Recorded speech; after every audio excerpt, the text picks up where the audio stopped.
এটা বড় বিষয় না, বিষয় তো এটা রাষ্ট্র, এটা তামাশার জায়গা না, এটা রাষ্ট্র, এটা কোনো সমিতি না, এটা ক্লাব না যে চালাই দিলাম। আপনি এত জনবল ব্যবহার করেছেন, একটা সুন্দর নির্বাচন উপহার দিছেন, সেই নির্বাচনে গণভোটে হাতে কত পড়েছে নাতে কত পড়েছে সেগুলা প্রকাশ করেছেন। প্রকাশ করার পর তার ভিত্তিতে অলরেডি রেজাল্ট পাবলিশড হয়ে গেছে। শুধু তো ওই গণভোটের ভোটই গণেন নাই, যারা দলীয় ভোট নির্বাচন যারা করে তাদের ভোটও গণনা করছেন, এবং সেই ভোট চলাকালীন সময় কিংবা ফলাফল যখন চূড়ান্তভাবে আসে নাই, এর ভিতরে অনেকগুলো অভিযোগ আসছে। সেই অভিযোগ আমার নয়, ওনারও না, সেই অভিযোগটা আসছে অন্য দলের পক্ষ থেকে। এখানে ইঞ্জিনিয়ারিং হয়েছে, এইটা হয়েছে, সেইটা হয়েছে, কাটাছিড়া হয়েছে, বিভিন্ন কথা আসছে।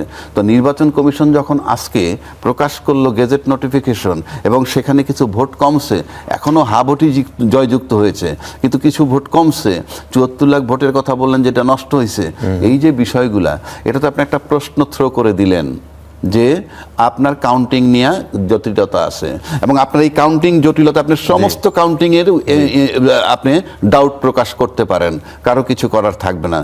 আমার কাছে যেটা মনে হচ্ছে ব্যক্তিগতভাবে, আমার ধারণা, আপনার এই থেকে আমার ধারণা, যে ইতিমধ্যে আমরা দেখছি যে নানান জায়গা থেকে আওয়ামী লীগের লোকজন জামিন পাচ্ছে।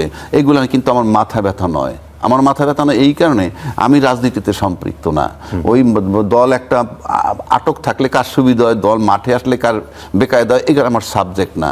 বাট আওয়ামী লীগ কিন্তু আওয়ামী লীগের লোকজন জামিন পাচ্ছে। এই জামিন পাচ্ছে মানে হচ্ছে যে নির্বাচনের আগে বলা হয়েছিল যে বিএনপির তরফ থেকে বলা হয়েছিল যে তারা এলাকায় এমনও বলছে যে আমরা যদি বিজয় লাভ করি আমরা আপনাদেরকে দেখে রাখবো। তো এখন আওয়ামী লীগ যেভাবে বেইল পাচ্ছে, তাতে মনে হয় আওয়ামী লীগের কাছে একটা বদ্ধমূল বিশ্বাস হয়েছে, তাদের সহায়ক সরকার আসছে এবং ইন অ্যাকশন তারা প্রমাণ করতেছে। তাই এই যে একটা নির্বাচন কমিশনের প্রশ্নটা তুলে দিল, এই প্রশ্নটা তুলে দিয়ে সে কিন্তু ভোট যে গণভোটের যে বিষয়টা, সেটাকে তিনি বিতর্কিত করে দিলেন। এবং এই বিতর্কিত করে দিলে এটা দিয়ে ইস্যু বানাইতে পারে যে কেউ, যে কোনো সময় আন্দোলনও হতে পারে। তার মানে একটা প্রশ্ন এখানে পরিষ্কার হবে, তোলার সুযোগ এবং নির্বাচন কমিশন খুব প্ল্যান করে সুপরিকল্পিতভাবে, যেহেতু ইউনূস সাহেব নাই, চলে গেছেন, আর প্রেসিডেন্টের ভাষণটা আমরা যেটা দেখেছি, তাতে মনে হয় যে এই গণভোট টনভোট প্রেসিডেন্টকে অনেকেই আমরা সমর্থন করি না। আমি আমার কথা বলছি না, তাদের ভাষায়। নির্বাচন কমিশন ইচ্ছা করে এরকম একটা প্রশ্ন তারা আপনি না ইচ্ছা করে যদি না করে থাকেন, আপনাদের দুইটা প্রশ্নই আসবে, সেদিন যে রেজাল্ট দিলেন সেটা কি, এখন যেটা বলছেন সেটা কি, এই যে প্রশ্নবিদ্ধ করলেন। এবং সে সিকিউর থেকে, মানে এইরকম একটা প্রশ্ন তোলার সাহস থাকে কেমনে, যখন সে মনে করে যে আই এম সেফ না হইলে এই ঘোষণা সে করতে পারে না।